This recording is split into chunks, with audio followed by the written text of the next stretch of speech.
The world is hurting right now, and it's time to rise up. As we lift ourselves up in body, mind, and spirit, we can reach out to others and be a light in a sea of darkness. Welcome to the Movement for Global Health with your host, Dr. Mary Zennett.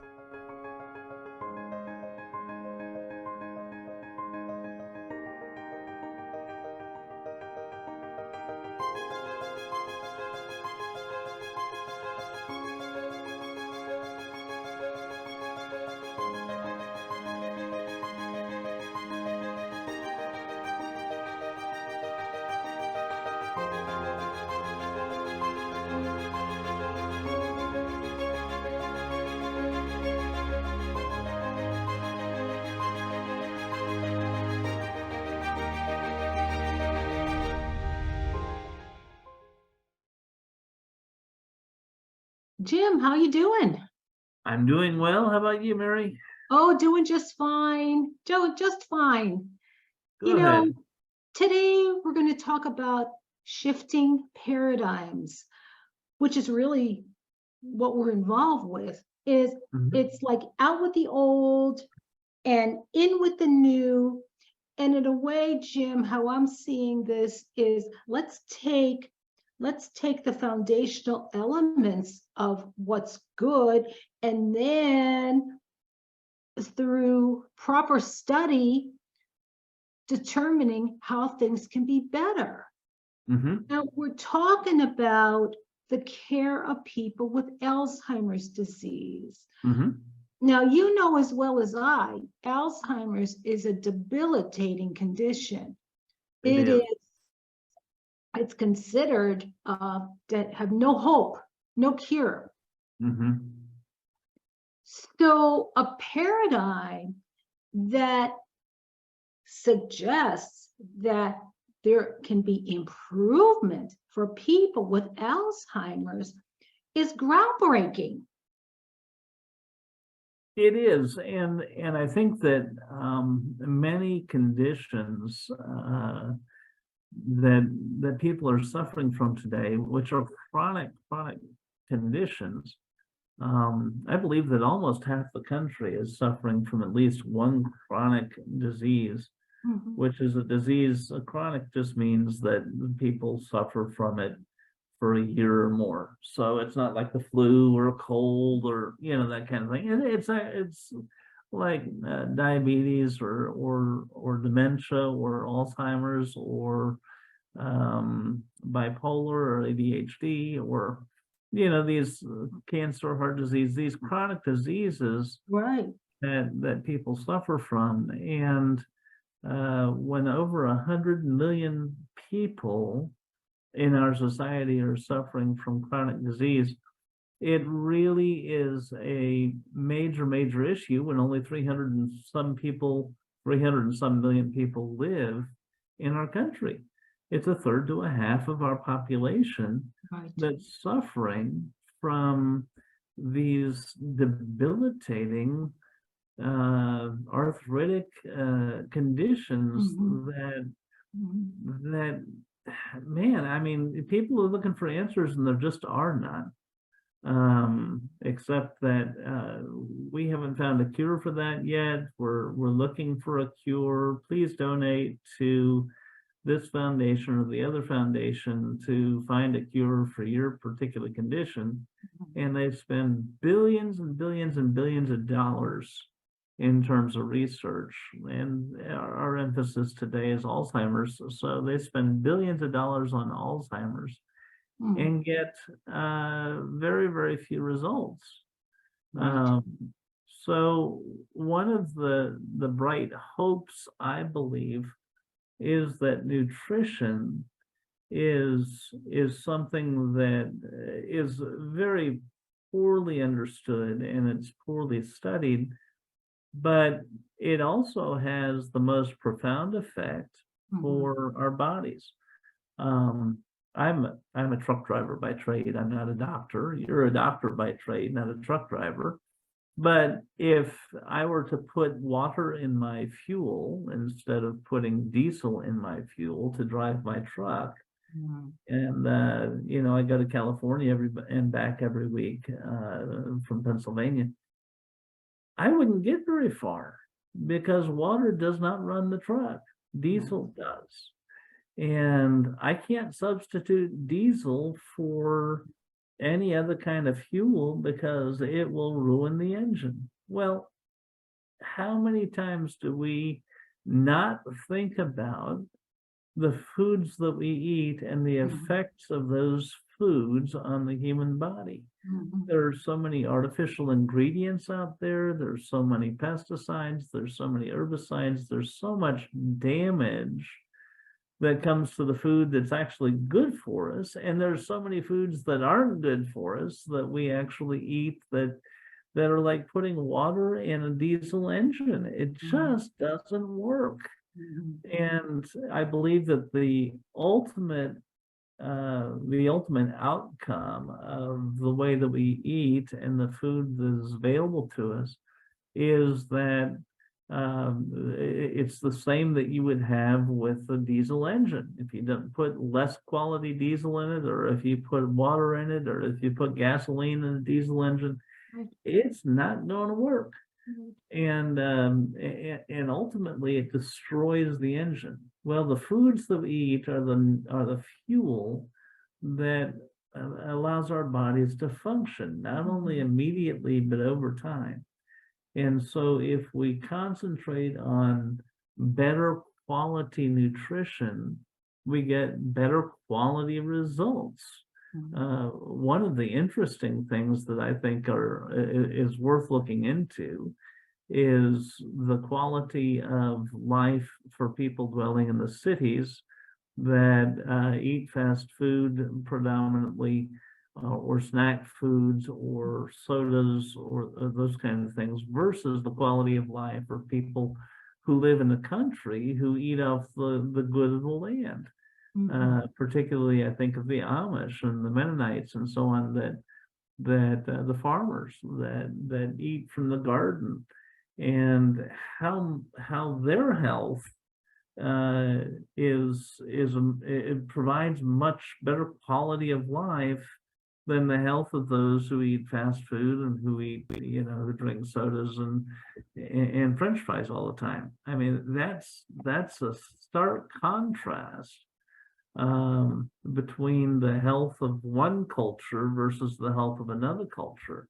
And I believe that, there is an answer in there as far as health is concerned, when we have food that comes from the good of the land, that's vine ripened nutrients that we put into our bodies, versus those things that are processed and basic fast food that we put in our bodies just to feel full.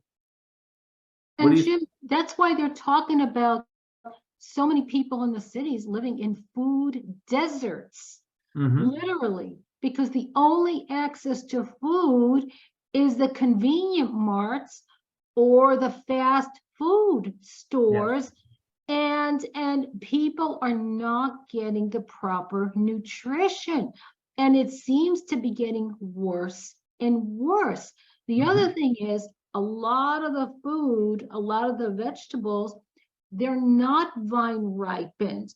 They're picked and then they're shipped across the country. You can appreciate this, but they're flash frozen. They are not vine ripened. So many of our people are not getting nutrient rich food every single day. And Jim, okay, go ahead. I've talked to people who actually drive foods up from Central America, and they put them in trucks that they can gas those foods with some kind of a gas that helps them to ripen on the way.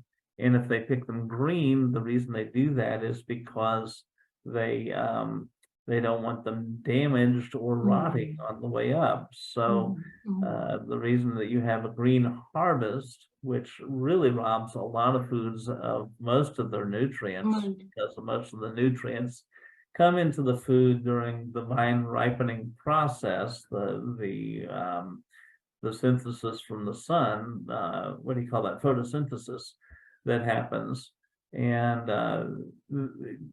we even when we try to eat healthy foods, we lose a lot of the benefits of those foods because of the vine ripening process that does not happen when you pick them green.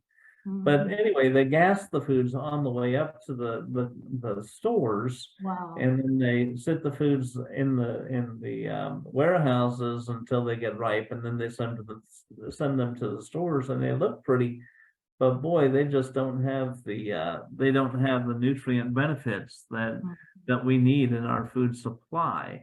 So over and over again, I believe that we're not coming up with a disease state, we're actually coming up with a nutrition shortage that one causes another. The nutrition shortage actually causes the disease state.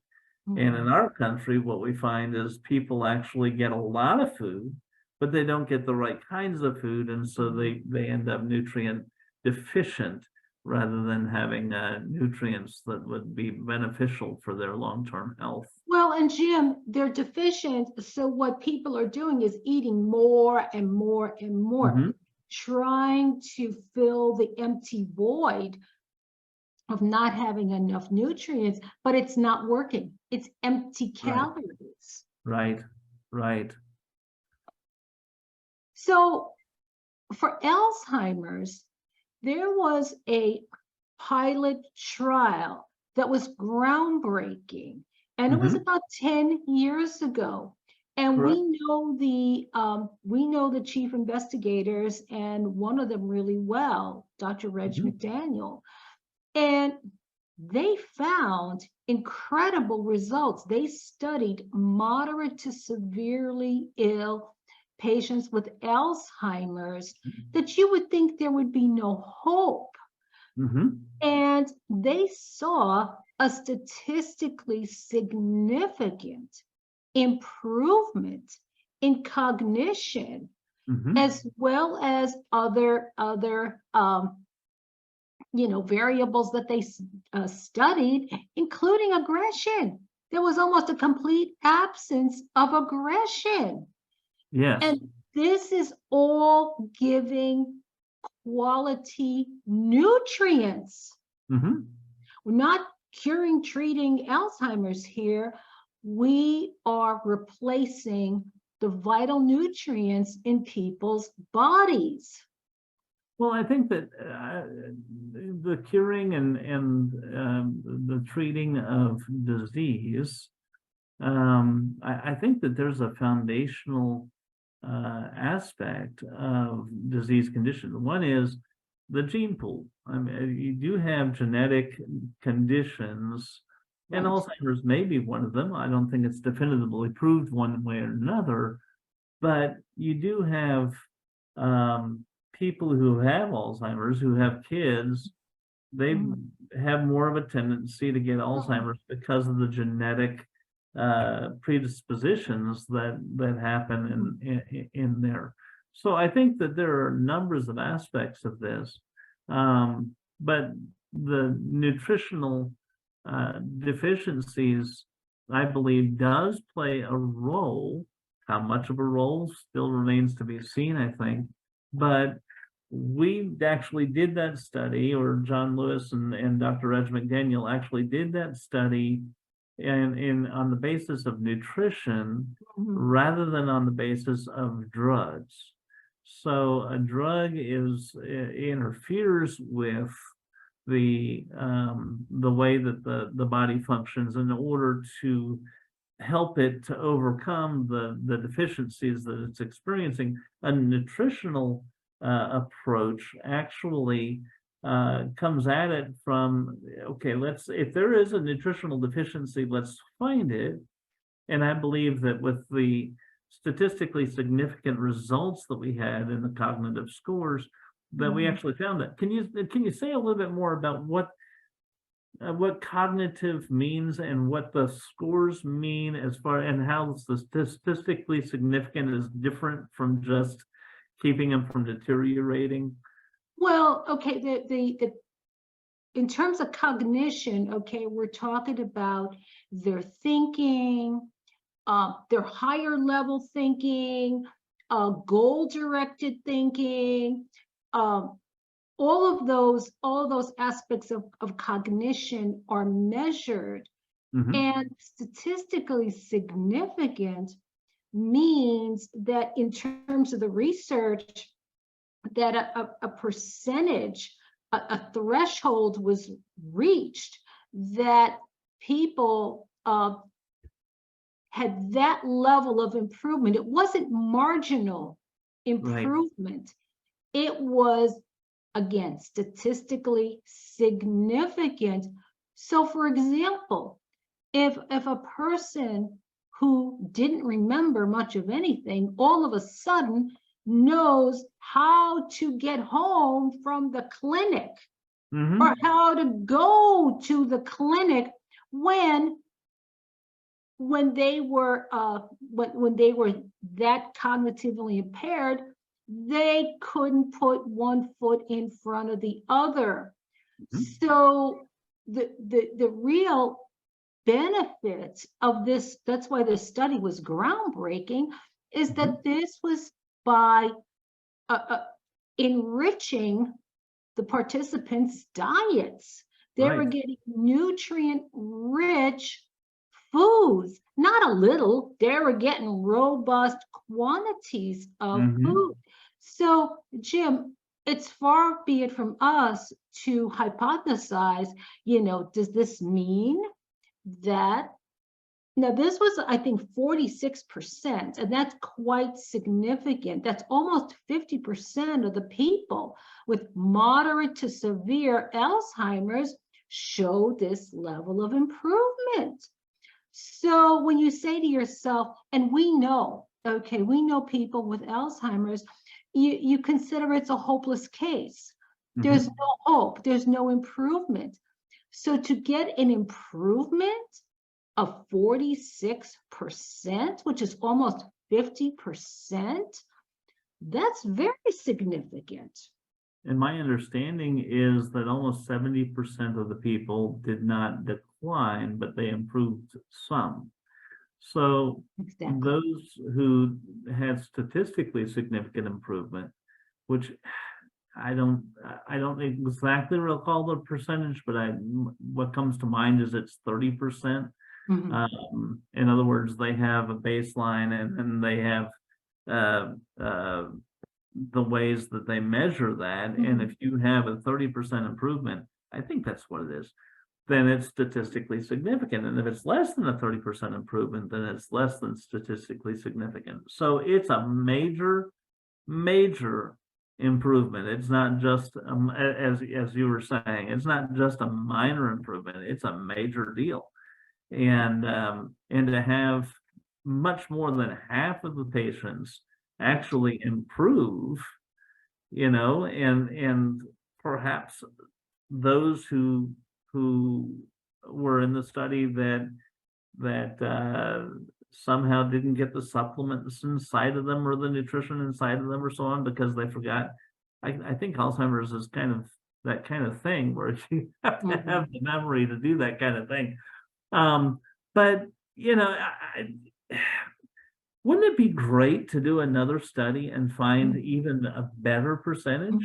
I mean, to improve on that study that we actually just started with only 30 patients, and to find a repeat of more than 46% of the people improving with a statistically significant analysis, and to put together more parameters that we can actually show people, even based on the study we've done. But I think that's just the beginning. Right. If we could put together a study that actually showed a major improvement in terms of Alzheimer's, and I know that that Alzheimer's disease, in terms of costs, the costs are astronomical Yes. as far as the Alzheimer's statistics are concerned. So wouldn't it be significant to show improvement in terms of maybe 30 people again or whatever that actually can cut a major portion of our expenses in terms of our medical problems in our society? According to the executive summary that we asked for in terms of putting together another study, the costs of Alzheimer's exceed cancer and heart disease, which are the number one and number two killers in the United States. I mean, it kills more than half the people that die every year. So a quarter to a half of the population die of cancer and heart disease, and yet Alzheimer's disease costs more to take care of in terms of dollars and cents. And you've mentioned too that the cost of those who aren't paid for taking care of their relatives and friends and so on who have Alzheimer's doesn't even get incorporated into those dollars and cents. Jim, the costs of unpaid caregivers, because the unpaid caregivers are your spouses, your children, your extended family, okay? The cost of all that care here in the US is already in the billions of dollars. Now, nobody's paying this, but the spouse gets burned out, the kids are depleted, and of course, then if they need extra care to come in the home, is, you know as well as I, it's extremely expensive. And the families want to provide the care, but it is debilitating. There is such a loss of quality of life for the caregivers, because as the Alzheimer's patient progresses, they need that care round the clock. They don't know where they are. They're at risk of falling. They're at risk of turning on a burner in the house. There's all kinds of risk. They're at risk of running out of the house. There is so much involved with the care of the Alzheimer's patient. So what we're suggesting is, here we have this pilot trial with groundbreaking information. And you and I have spoken about this. There's great information, but it tends to be buried in the annals of science, and it doesn't come into the lives of the people that could benefit from this information the most. And that's why we call this research for the people. This is not selling anything. It's not selling a medication. It's not selling a natural supplement. It's not selling anything. It's designed for people to enhance their quality of life. And again, statistically significant. So as you said, is there a need for a larger study? Absolutely there is. And more details need to be measured. The researchers need to drill down to really understand the mechanisms that are going on with the patient, so to better support people with Alzheimer's later on. Well, I know that I've read recently that billions and billions of dollars have been spent on research for Alzheimer's. And the best that they've found is a slowing of progression of cognitive decline. But they have not found anything that has improved the condition of Alzheimer's, or that has come close to statistically significant improvement in cognitive function. We also found in this particular study that stem cells were released from one person's own, not one person's, all of the people combined. All of the people had stem cells released from their own bone marrow.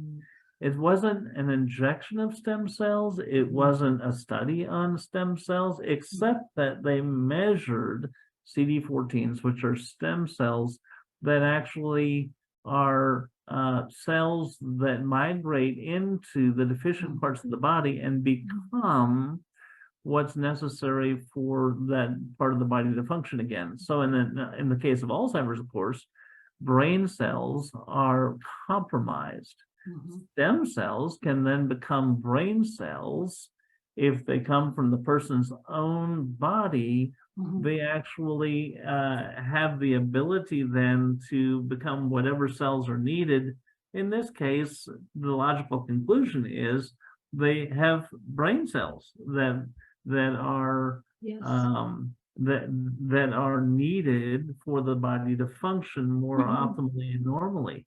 So the combination of seeing the cognitive function improve and the almost 400% improvement in stem cells, it was greater than 300% over the 30 people that were studied. From the course, from the time that they started the study until the time that they ended the study, there was that much of an increase in terms of CD14s, which are stem cells in the body.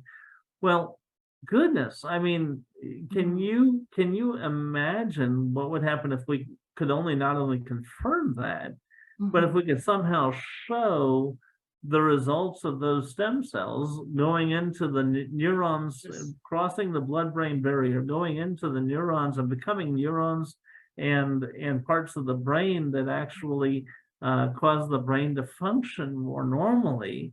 And as a result, people are able to do things that they weren't able to do before. Wouldn't that be just amazing to document again?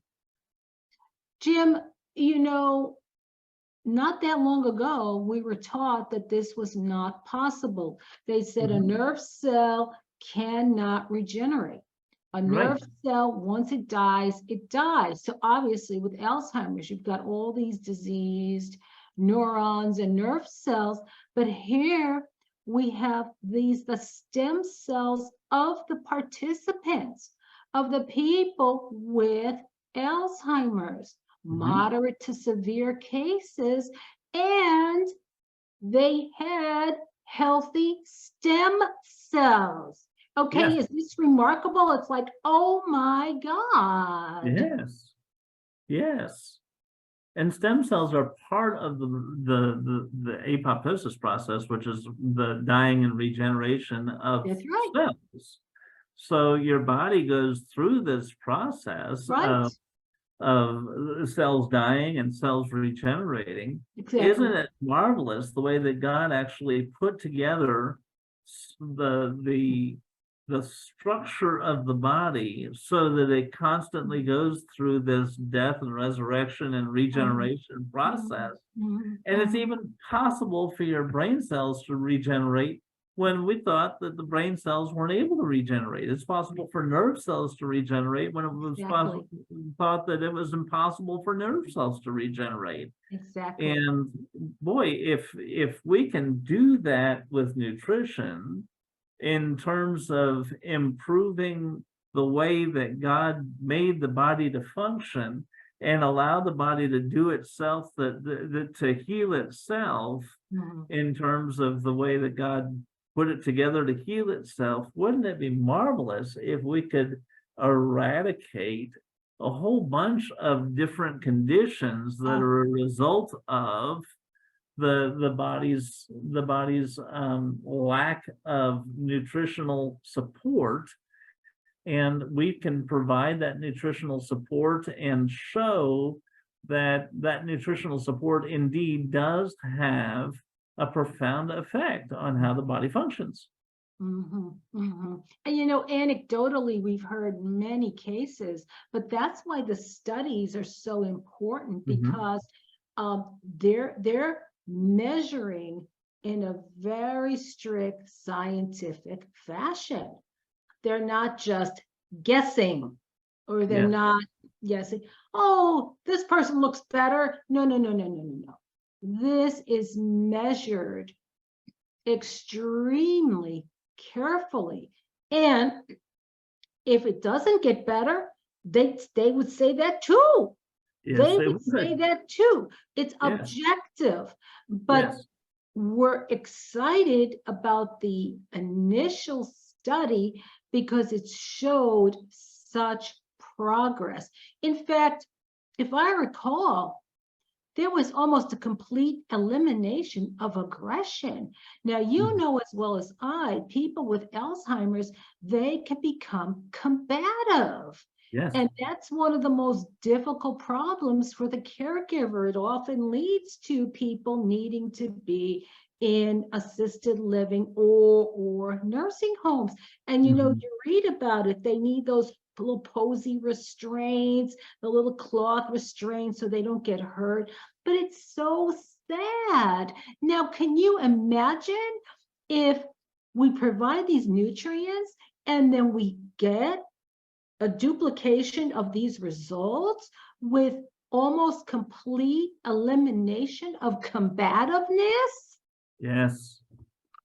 Well, this study was actually done at the University of Miami Miller School of Medicine, and they have offered to do another study for us. Yes, they have. The cost is relatively small with the comparison of how studies go, but it's way over my head and it's way over your head. But then again, the costs are $3 million, and we hear all the time of funds being raised. Wouldn't it be great to be able to raise the funds to do this follow-up study and even get better results, because we understand what the results came from the first time around, and we can actually go the second time around and make it even better than it was the first time? I believe we can. And I know that you have a confirmation of the first results for sure. So absolutely, I'm kind of excited about that. Absolutely. And we've talked about this. We really believe the funds are there. It's a matter of us being conscious, aware, and appreciate the importance of this, and so that these funds manifest. Jim, I'm a firm believer in grassroots and people acting from their hearts, okay? When we open our hearts to the pain and suffering of the patient with Alzheimer's and the families, it is absolutely devastating. It is devastating. Yeah.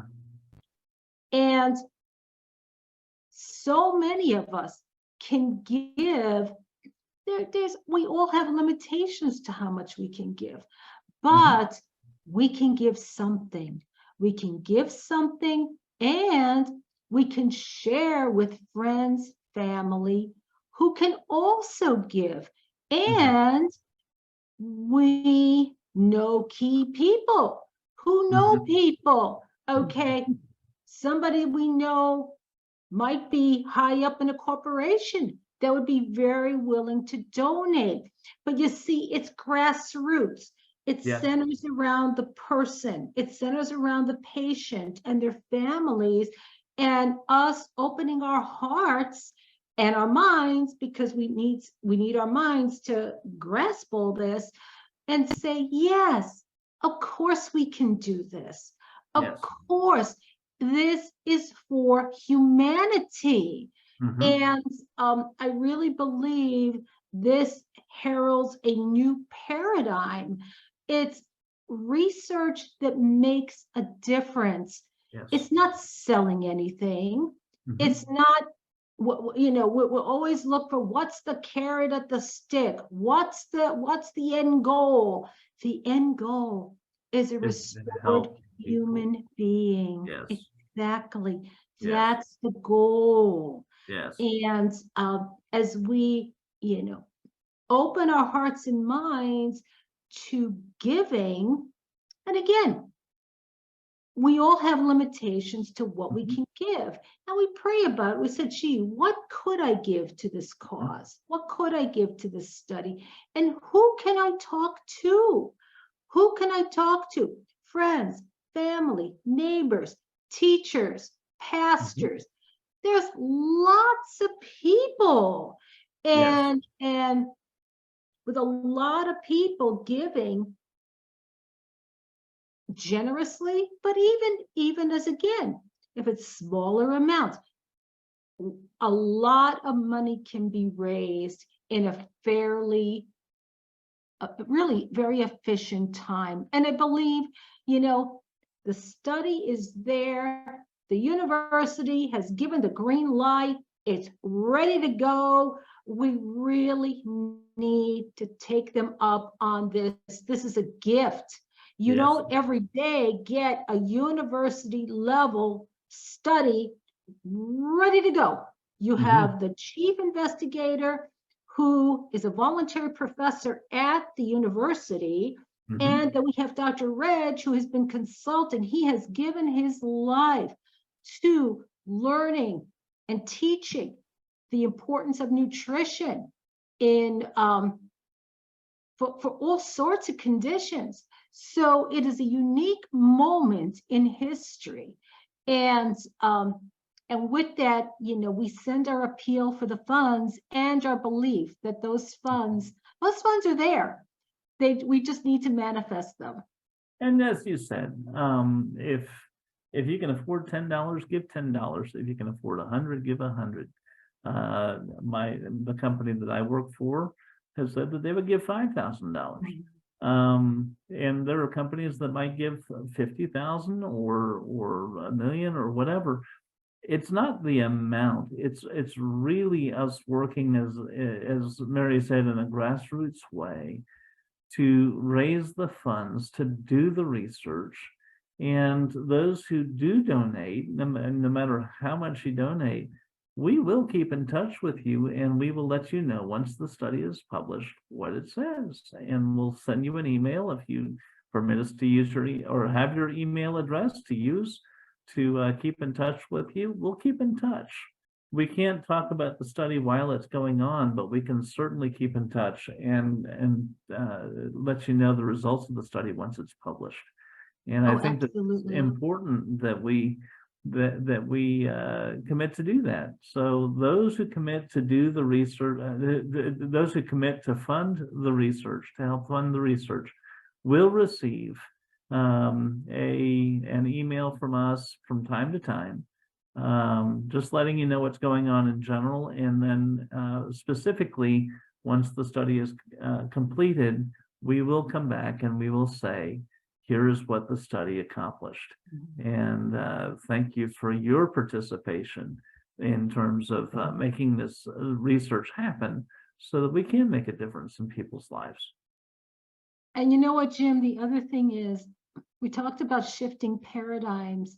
Okay, typically, studies are big business. Okay, they've got products that they want to bring to market. So a lot of money is invested in this research. This is a different paradigm of research. This is for people. It is for patients. And this studies the structure function of the human body and how the human body can improve with it's nutrient rich. They're given nutrient rich diets. And also it's heart-centered, okay? Our hearts grieve for people who are afflicted with Alzheimer's, who lose their memory, who can't work, they can't function, they can't communicate, they can't play games, they can't do anything. The quality of life just gets so compromised. Exactly. And to think that in this pilot study, that there was, again, 46% improvement in cognition, in thinking. That is very significant. Yes. So, and we think of some of the participants, okay, that they knew their way home. Yeah. They Just an incredible story. Yes. it is. That her husband took her home every week from I forget what function it was, but she actually told him how to get home, and knew how to get home after participating in the studies. So we have some marvelous stories that have happened on a personal level, and some marvelous results as well. So we're really excited about what we can do to move this forward, and we thank you for your participation. Yes, thank you for your time, your attention, and your participation and your commitment, because without you, it's without a large group of us, this can't happen. Mary, And how can they donate? What's the process that they go through to get the donation? we will have a link to the donate button under this video. Okay. We have our website, and there's a lot of information on our website, and I would encourage you to look at the videos and read the blogs and the articles. And it's pretty colorful, so it's easy to read. It's not too overwhelming to read, but I would strongly encourage you to tune in to the website, and there'll be a donate button, and you can donate there. All right. What's the website? Okay, it is GHH.world. GHH is Global Health and Heart. That's our not-for-profit, .world. Thank you so much. All right. Thank you, Jim. And for everyone listening, thank you so much. Bye-bye now.